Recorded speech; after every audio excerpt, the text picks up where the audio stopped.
welcome back. And we now go ahead with our second panel discussion. And the topic is gender equality, pay parity, and women empowerment. Why are we lagging behind? Introducing our moderator and the panelist. Our moderator, Dr. Ankita Singh, Senior Vice President and Global Head HR, Admin, Travel, and IT. Our panelist, Prasheel Pardhe, Vice President Human Resources, Mindgate Solutions Private Limited. Sudha Ravi, CCO, Piramal Capital and Housing Finance Limited. Kanta Singh, Country Program Manager, UN Women. Anjali Rao, HR Head and Senior Director, Human Resources, Intel India. Anjali Chatterjee, CHRO, AirAsia India Limited. Let the panel discussion begin. Thank you so much, Ankita. Very warm welcome to all the panelists. So as Ankita just mentioned, gender equality, pay parity, and women empowerment. Why are we lagging behind? The topic that we are about to discuss is, I think, very close to everyone's heart. Countries, organizations, individuals, I think we are all trying our level best to bridge the gaps and make everything around us bias-free. But despite the fact that everybody wants to contribute towards this change, there are gaps in acceptance level, expectations, and implementations for sure. We will talk about the challenges, more opportunities, perceptions, and a lot more when we discuss a couple of questions and we understand from our speakers. Would request participants to keep posting their questions. We will take up those towards the end of our discussion. I am personally extremely happy to be part of this panel where we will try and get perspectives from our industry leaders and experts. So without me getting into more details, as we are already running late, I would directly want to hear from them. And to start with, I will request Kanta, if you can take up the first question, where I would want to understand, where do we actually stand today? We have been talking about the new norms, policies, inclusion, and equality initiatives. We claim that it's a different world altogether. We talk about POSH policy, we talk about period, adoption policies, miscarriage, extended ML, which is further being extended in a lot of countries. These are primarily gender-specific policies. Do you think that when we talk about our organization or system in general, we end up talking about equality, but at the end of the day, we also categorize these policies? What's your take on this, Kanta? Thank you very much for the opportunity, and good afternoon, everyone. See, India's story is very interesting. It's exactly like a Hindi film. So there's tragedy, there's comedy, there's laughter, but everything works out well, or at least we make it look like, we are doing very well. Hamara desh bahut acha karta hai. So we basically talk like that. But to my mind, and just when we start feeling very bad, that look how rapes are happening in the country, look how on the gender index where we have slipped to 140 out of 156 countries, something nice happens because it's a huge country. The first woman fighter pilot, the first this and first railway, driver. So something nice comes and people forget about what actually is the issue. So we keep putting things under the carpet as and when, we need to. I think the issue here is that there are some systemic changes that we need to make, not only in terms of policies, but also looking at how the social norms and the structural barriers stop women from achieving what they can achieve and what they're capable of. So there's a political case, there's an economic case, and there's also a business case for putting women where they deserve.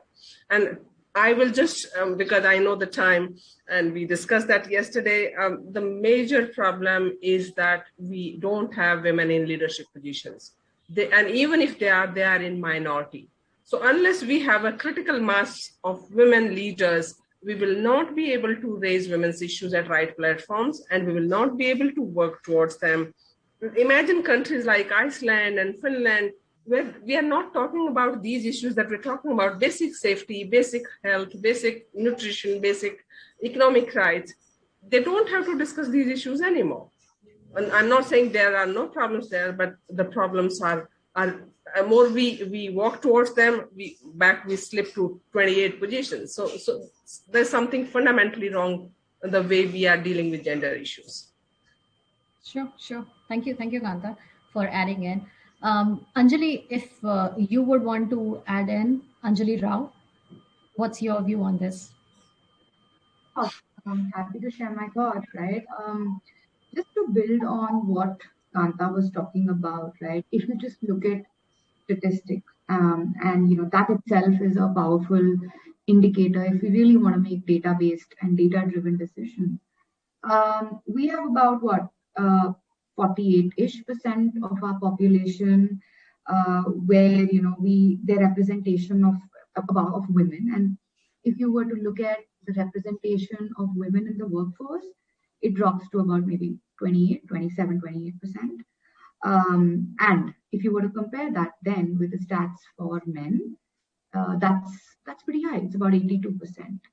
The problem, and I think the issue really is, the lens I would say we need to put on is less about, hey, should we be, everything should be equal. The problem is, the bigger problem is more about the fact that are there issues that we need to take head on that keep arising from time to time that prevents equality, prevents equanimity?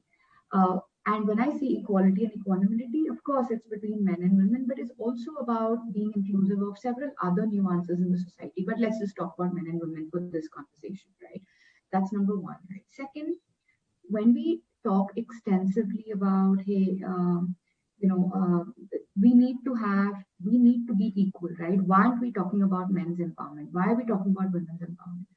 I don't think it's not about talking about men's empowerment. The question is that when it comes to empowering women, are there certain conditions we need to create that will enable women to be more out there, which will increase their representation in the workforce? It will increase more diverse voices in fields where women traditionally don't take on roles. And last but not the least, if you were to, sort of do a race, and I'm not for races, but let's just say it's a race. The question is it a level playing ground for men and women? And I think if you were to answer all of these questions with a very real lens, the answer to that is I don't think we've reached a level playing field when it comes to women. And when you then want to create a level playing field, that is when all of these nuances of leave types, of medical support, of nutrition, of maternity leave, and whatever, name it, those come in. So that's just the perspective I'd like to leave when we're talking about this particular matter, Ankita. Sure. Thanks, Anjali and Kanta. I think beautifully explained that though we talk about equality, but the field is not same. Obviously, the race the start point can be same, but there are a lot of restrictions. And at this point in time, we are still not there. And there are a few things that has to be considered and treated differently. A very interesting point. And with that, that gives, a link to my second question that I would want Prasheel to address. So we keep hearing, like Anjali also just mentioned, there are so many challenges, and keeping those things in mind, females get 6 months of ML, but a man receives just a few days of PL. Female gets 2 days of period leave, but males don't get any such option for any other emergency that they would come across. Their question, when we talk with men of the organization, their question is, when company can understand that the female can't work and they can't come to office, where do they miss the point that probably they can't even manage everything back at home? And when we are being with them as a son, brother, father, partner, we have to pitch in and we have to help. Shouldn't that too be considered by the organization, and shouldn't policies be more equal, understanding the challenges of both the sides? Or have we predefined the norms that restricts equality and encourages biasness? So this is what I want Prasheel to answer first, and Anjali Chatterjee, I would request to add further. How can we build a more diverse and inclusive workplace, keeping this challenge in mind?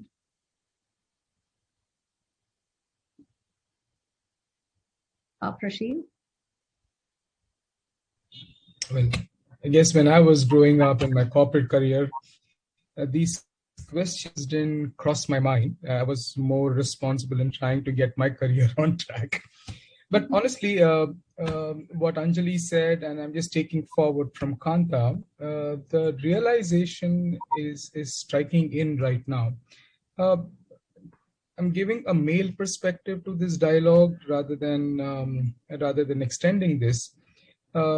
By default, there has been a lot of understanding, at least in the organization's perspective, for men when they are. I mean, it's a given. There is an 6 months of FML, 3 months of FML. The other leaves are accepted, and men do plan their time.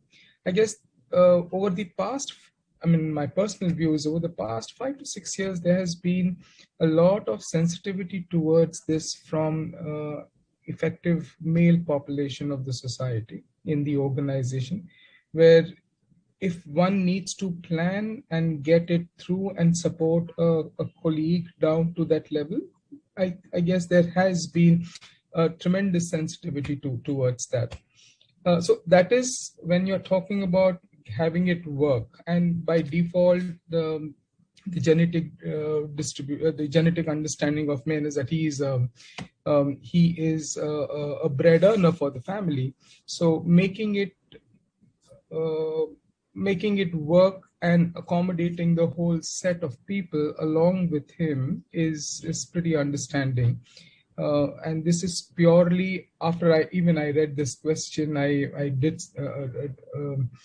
went through a lot of surveys. I just did speak to a lot of colleagues of mine, and I was really, some of the eye openers were that men did accommodate most of these leaves, and it didn't matter much if it had to be done. The only standing out reason was that one needs to plan this so that the execution or the deliverables are met. Now, this is as per the organization perspective, but when you go overall to the government policies, I guess there are certain organizations and there are certain countries which are more sensitive to that, whether it's a European country or whether it's European countries, or as well as the Canadian, the US and the Canadian scenario, where leaves have been balanced and the choices for the families, the husband and the wife, or a man and a woman can distribute their leaves over the years. So there is sensitivity there, but that's more of an individualistic society where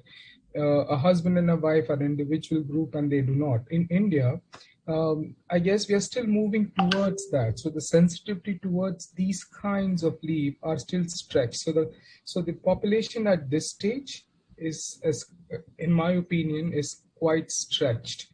When we were growing up, we just had to get it done. But now we are talking about it, and that's a very good thing that is happening, and the governments are moving towards it. And there are organizations with global policies, and some of these global policies are being implemented across the globe for different organizations, and they're becoming sensitive. So yes, are we moving in the right direction? We are.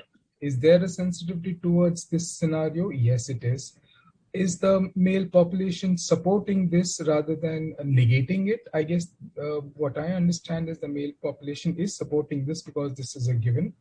And any other more leaves available for them to make a decision along with their wives, I'm sure each and every male will accept that and share the responsibility of the family with them. So, I mean, in principle, that's my view.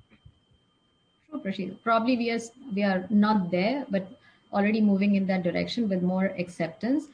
And yes, very rightly said, it cannot be generalized. Probably each case, each organization has to take up and decide as per their requirement and the employee's requirement. Very well said. Anjali, Chatterjee, I would want you to add in your thoughts, please. Yeah.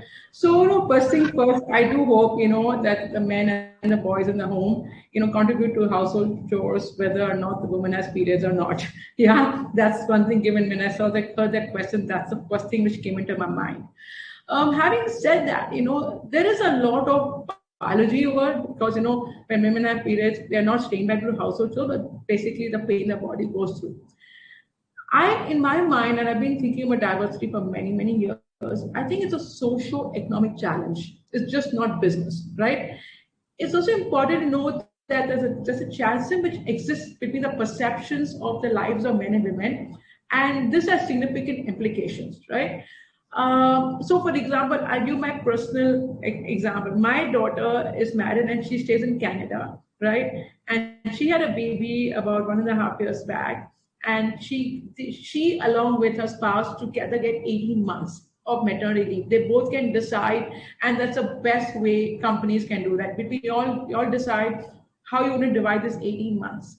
And guess what? My daughter took 17 months off, and her husband took only 1 month off.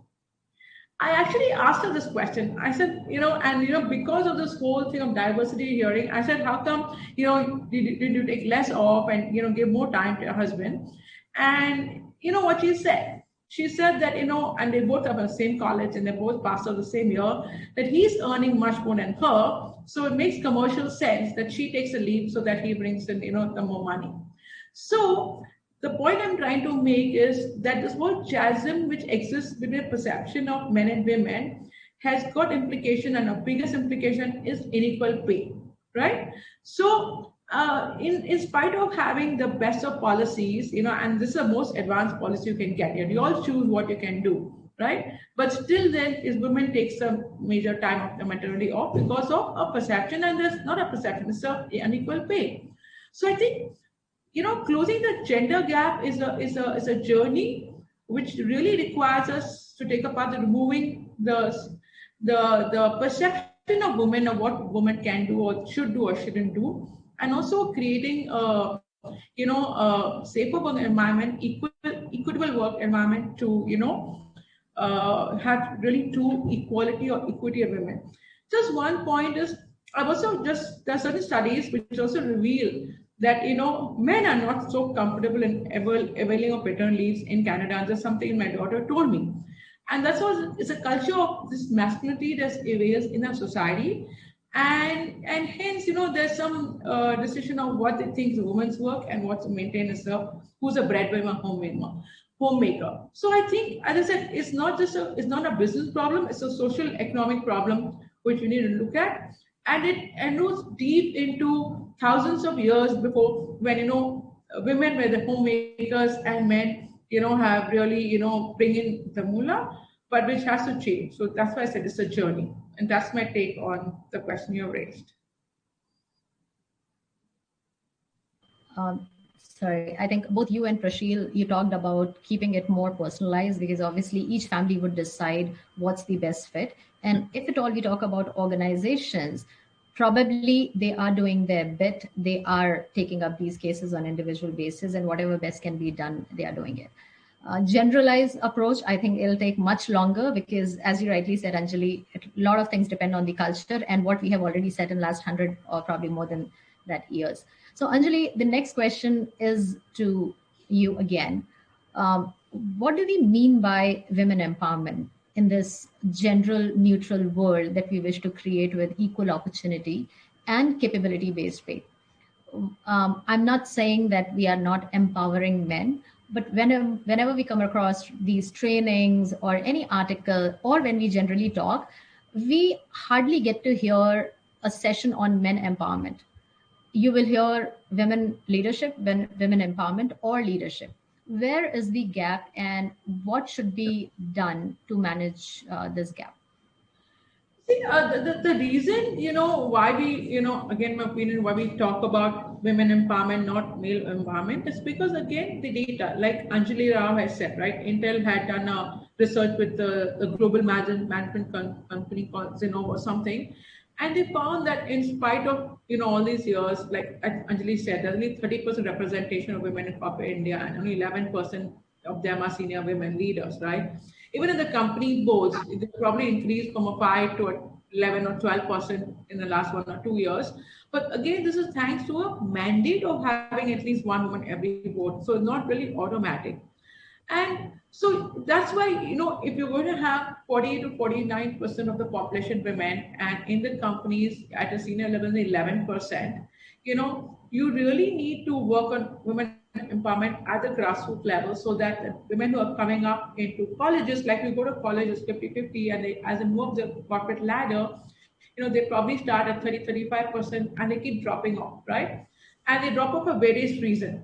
So the reason, I would like to come back and say is, again, it started, again, as I said earlier, in the World War II, right? Where World War I, where women only started coming into work or stepped into the workplace or the factories in Europe, largely as a patriotic duty, in place of the enlisted, family male members, whether it's father, brother, son, because they couldn't work, they were at war, right? And again, this happened in World War II, but even then, apparently, they were being paid half of what the family members or the male members would have been paid, right? Even today, it is 34% less than the male counterpart.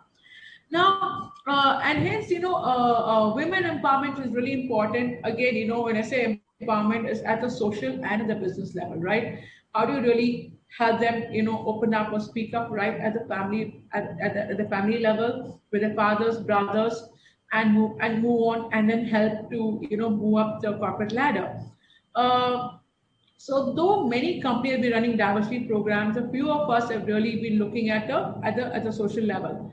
The other point I like to say is that, and hence, that leap is missing. The big leap is missing. How do you make sure that you have 50% representation of women across levels? Because it does make business sense. Today, we have more women leaders at the top, more women in the board. They bring in a different perspective and a completely different perspective, and hence giving diverse inputs and really helping business in the whole business development. So, and hence I think it's not really male, it's really women, and really challenged, and especially in India, because if you see the India gender pay parity, we are somewhere about 112, 115 in the list. And hence we probably need to continue focusing on, women empowerment and not really men empowerment until we really have some equitability in the workspace, at home, at business, at workspace, or wherever the women want to be.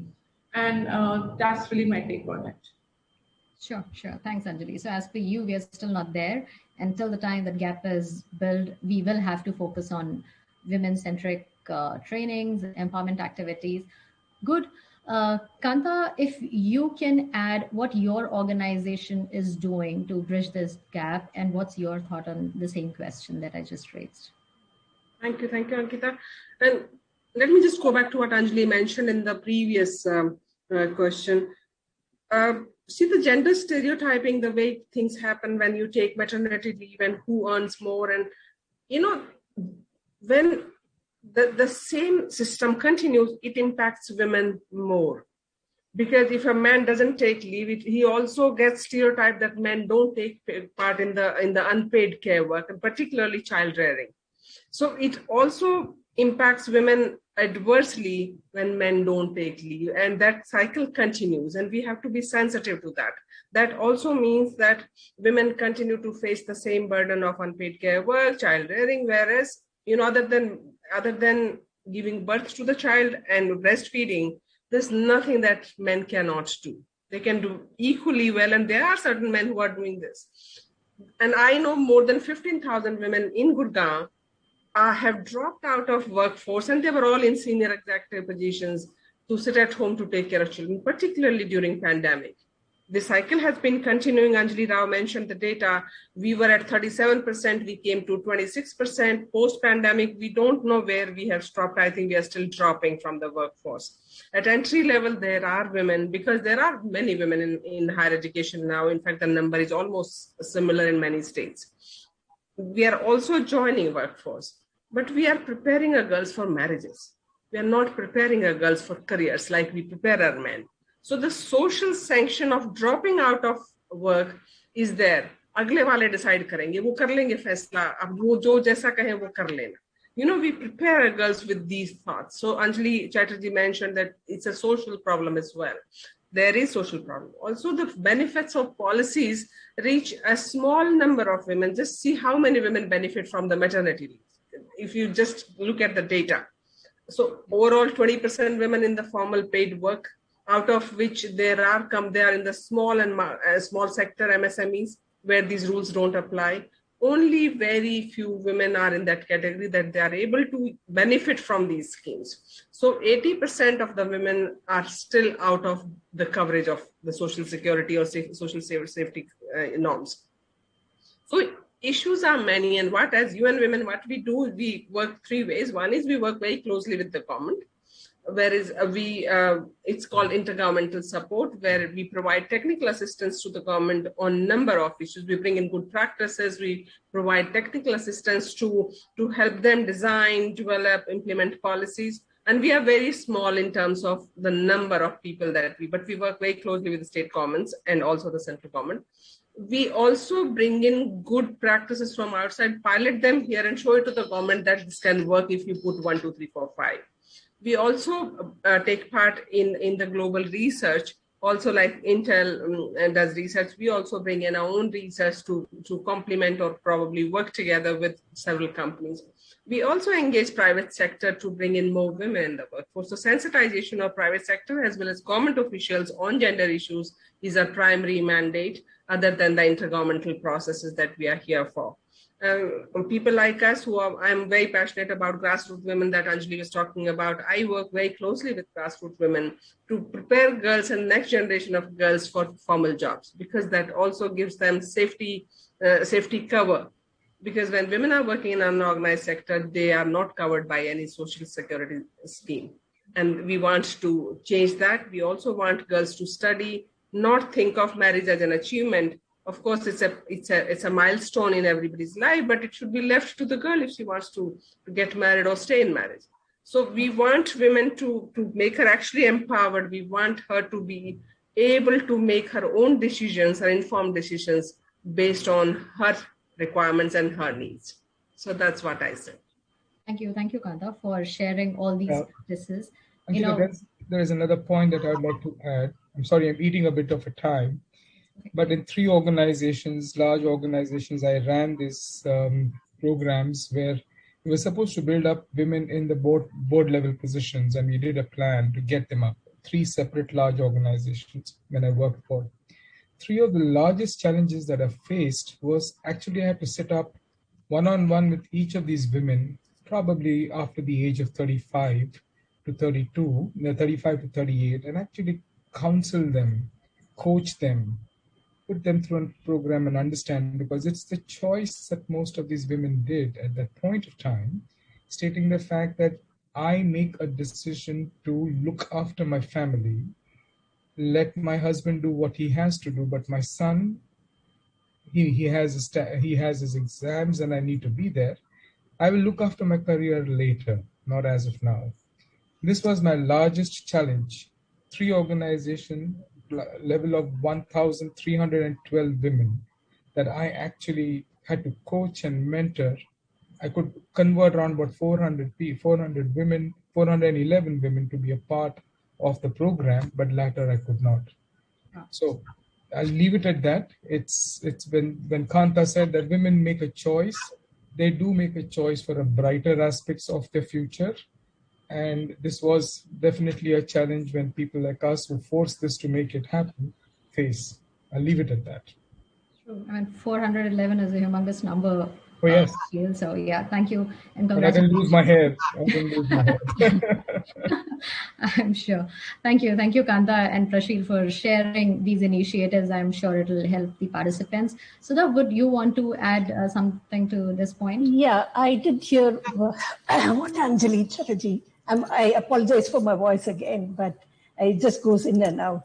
I did agree with Anjali and Anjali Chatterjee when she talked about her daughter. The one thing which struck me is most of us think, yes, we think of the immediate effect of the men not giving up their job or taking leave because their salaries are higher. But there is a long-term effect when she joins back because she's going to lose her promotions, the seniority, the leadership role which she's entitled to. And that is going to have a compounding effect on the women there.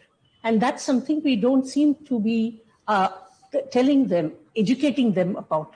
Is there some balance which we should be telling the men to do?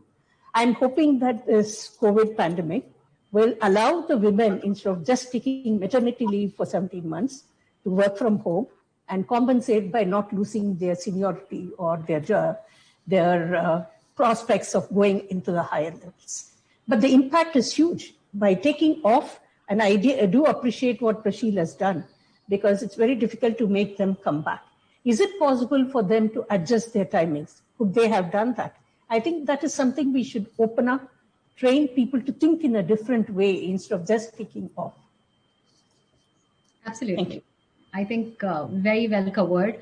When you talk about COVID and when we started working from home, a lot of people got into the counseling mode, and they actually convinced females, even if they can work for 4 hours or 5 hours, they should invest in instead of yes. And that has really, really helped. Thank you so much for adding in. So Anjali, Rao, you started with the number, and everybody has been quoting all those numbers and all their answers. I would want to know from you, do you think these women-centric policies like period policy, leave, extended ML, or POSH for that matter, where a lot of companies, they still do not have gender-neutral policies, do you think it has received acceptance from all these stakeholders? Is it impacting hiring behavior? Because when we know that there will be 2 days of additional paid leave for females, are managers really thinking in that direction, that if I have to, use the same budget and should take a person who will go for additional 24 days leave for the entire year, should I go ahead with a woman or a man? How do you think all these challenges are impacting our workforce or workplace, and how are you coping up with these challenges at Intel? Sure. So I'm going to throw in one more number here, and I think a lot of my answer stems from that number. Okay, and so a McKinsey Global Institute report says that India could add almost $770 billion to its GDP by 2025, if only we attain gender parity. Okay, I'm just going to say that again: $770 billion by 2025 if we attain gender parity. Now, let me just break that down, right? And I'm hoping that through this, we are able to answer the question or the perspective that we should be bringing in on an issue that you just raised, Ankita, right? I think question number one, policies like should you have miscarriage leave? Should you have, or should you acknowledge and give leave to women employees who want to take it when they are menstruating? Should you have adoption leave? Should you have leave when it comes to surrogacy? Should you have maternity leave? I think these, or should you even have a committee that looks into harassment concerns? The point of the matter is, in this day and age, this is hygiene. I don't think we have a choice in these matters anymore. I think we need to up the conversation to something bigger. And the bigger conversations need to be around how do we actually create an ecosystem for women to come forth beyond all of this. These are a given. I mean, I don't think, we should be having policies around it. I think policies help to make it a practice, and these should have become a practice by now. So my ask is, if companies are still debating about this, I don't think you're with the program, quite frankly. Okay? You are actually not with the program because you're not being inclusive about having a workforce which actually is truly diverse, and that can contribute to your bottom line and to the country's bottom line. Okay? So that's number one. Number two, I want to say one more thing, right? It's not just about gender neutral policies and programs, and all of that is par for the course, in my opinion, right? We need to up the debate on two other things. Pay parity, extremely important. And it starts with actually acknowledging that in this day and age, we do have pay parity issues. We do have examples where women get paid lesser for the same kind of job, maybe working harder despite all the constraints that men do. right? And it's uncomfortable. I completely acknowledge it. And I'm not saying this because I'm a woman, but I'm saying this because this is the reality, right? And I think it needs to start by every company acknowledging that, hey, let's go and look at the data. Let's go and look at it. Let's go and do an analysis. When the data is in front of you, the next step, you've got to take actions. You either have to take out of cycle actions to correct it, acknowledge and correct it, or you've got to have processes built into your system of evaluation, in the system of budgeting, where you are being fair, okay, in the way you pay. I'm not saying being equal, but fair and meritocratic in the way you pay, right? So that's the second point. And I am very, very proud to say that at Intel, we have acknowledged this. We have taken goals around this, right? And it is getting intrinsically built into the system of how we reward our employees. Okay, that's the second. The last point on this, and this is my last perspective, is a little more, again, upping the ante on this debate, right? It's not about maternity leave and all of that. All of that has to be there. You have to provide a safe and a comfortable environment for people who are diverse to come and work in your workforce, in your whatever that is.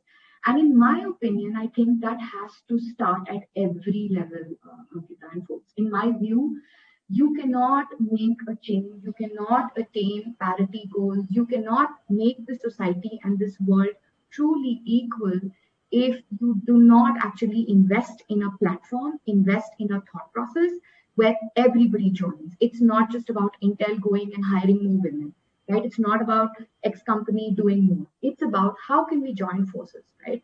To Kanta's point, it has to start at every level. And to that end, at Intel, I'll be very proud to say we have a framework, and I don't want to sell that framework here, but I'm happy to connect if anybody's interested in knowing more about it.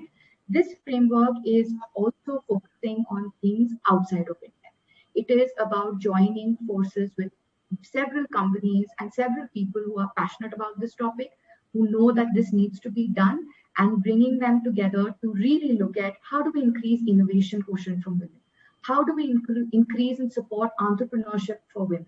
How do we actually increase STEM programs? How do we invest in girl children taking on science, technology, maths fields? Right? And it's not because they're not capable of it. It's just because we've always believed, hey, why would somebody want to do engineering? Girls shouldn't be doing engineering. Girls should only be doing humanities or whatever that is, right? So we want to look at the debate to progress beyond. So if I had to just answer your question, Ankita, in my view, things like POSH, things like leave, things like healthcare plans, and all of that are par for the course. Even pay has to become par for the course, right? It is something we all have to do without even thinking. It's just got to happen. Otherwise, we're still going to be stuck in the past. True. Thank you. Thank you, Anjali, and thanks for that extension, which I think anybody can connect and get more details from you. Thanks for sharing that. And what I picked up really well from this entire thing that you just shared, it's primarily not just about policies or the restrictions. You just need to be real. I mean, just get into your habit of, handling everything as and when it's coming up and go as per the situation. Prasheel, you are also doing a lot of initiatives. You just mentioned you have already counseled 411 females and they are back to work. Anything else that you would want to add, or the changes you saw because of the initiatives that you have taken in the organization? So it's a cumulative of 3 organizations. The number I did that because I had to report it at some place when we're getting the board. But largely speaking, I mean, I have always been of this opinion, and I still maintain, yes, there is a challenge. Nobody's running away from it. Pay parity, we have evolved fairly quickly in the past 5 to 6 years, where the government, the employees, the organizations, the global organizations by and large are responding to this challenge. I mean, I have led Comp and Ben, I have led talent acquisitions at different organizations, I have led the HR at different places. there is at least there is a pure understanding from perspective of the organizations that we have to achieve pay parity. That's a taboo word, which is now kind of, I mean, nobody speaks about it. Now, there's a difference between speaking and doing, but at least we have reached the stage where we are not speaking about it rather than taking acute actions. And employees as well as women are taking that for granted, and women and men are taking it for granted that there is an equality of pay. Organizations are putting up policies, whether it's a global organization or Indian organization, putting up policies that they're equal opportunity, equal pay employers. And that's when I read these in the policy manuals, I feel very happy that it's like it says that I will see to that my child grows up fairly types. So and I'm saying this in the past 5 to 6 years, there's a lot of movement happening in this direction. It's purely because there is sanity. There is a whole world of reports that is happening back end, and I'm thankful, Anjali, for what's happening there. But there is another world of evolution of people who are leading organization. I'm purely talking from the organization's perspective, that people are responding to this. Yes, we have to do a lot of things where we have to evolve through there, but at least this is the first step, at least in India, it's been speaking through.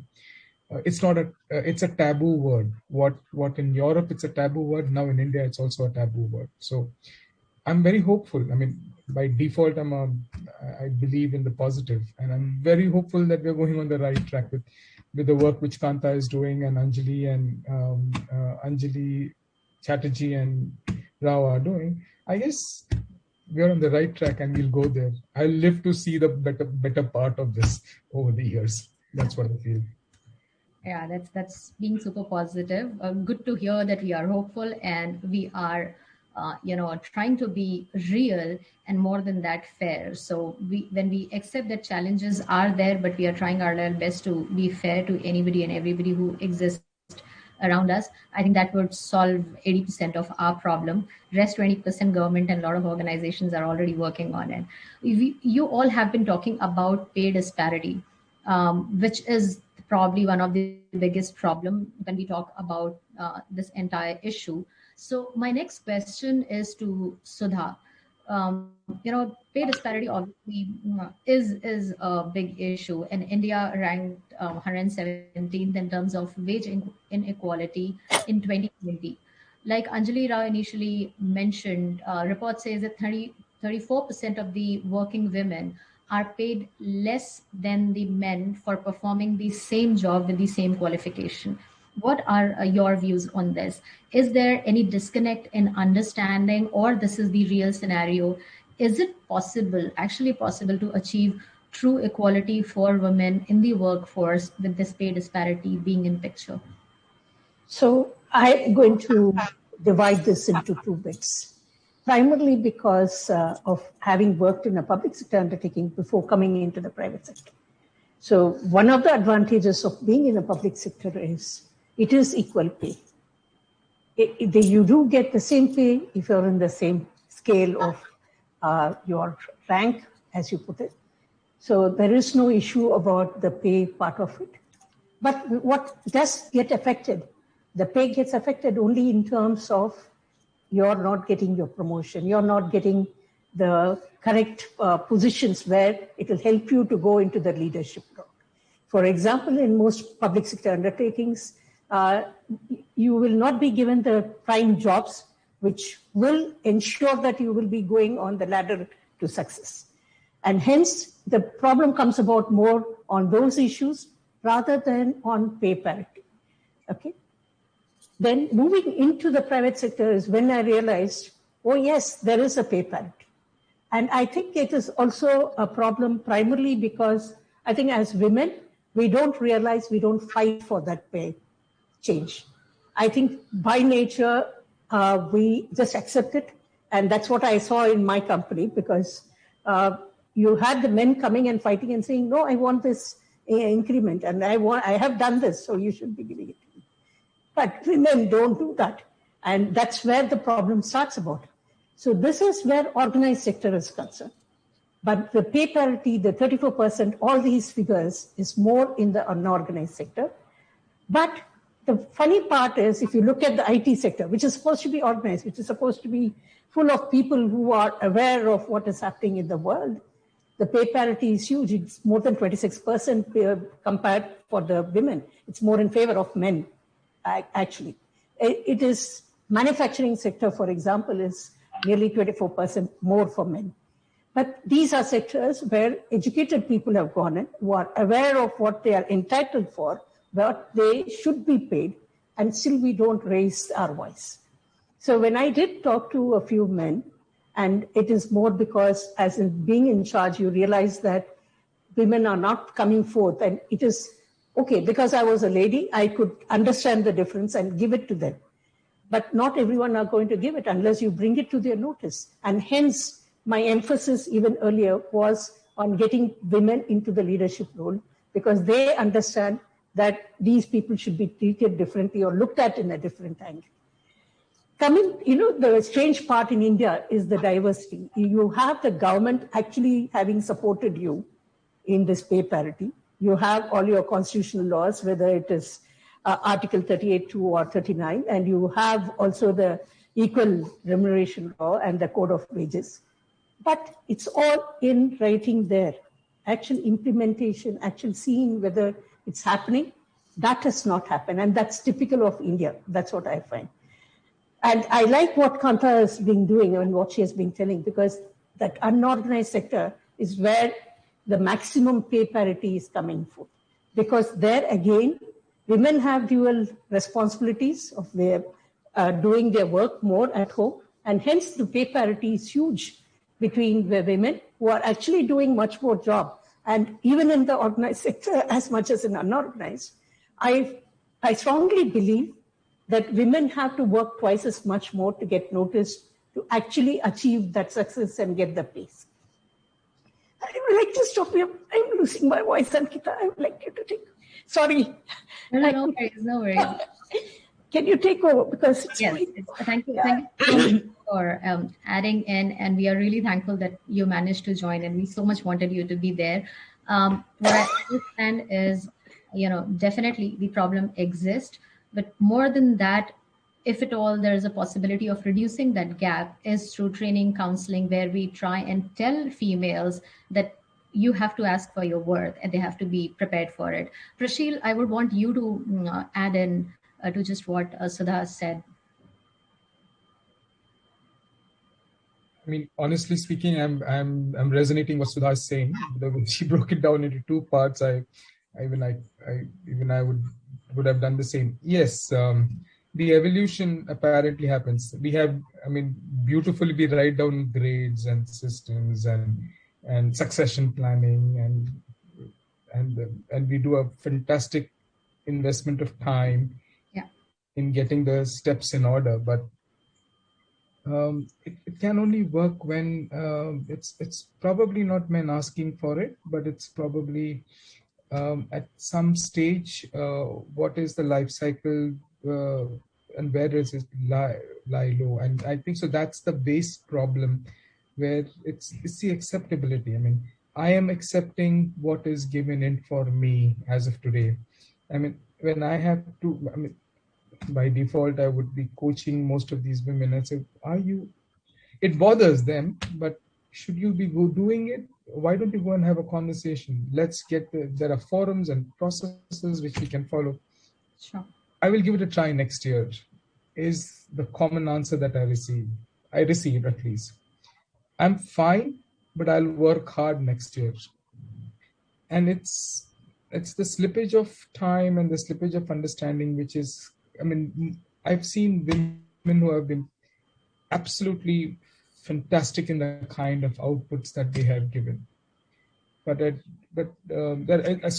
problem is twofold. One is the acceptability, at the same time, how, the architectures are there in the organizations, but emphasizing on what we need to make it work is something that and that's the place where leadership programs and women programs and women leadership programs and women education programs of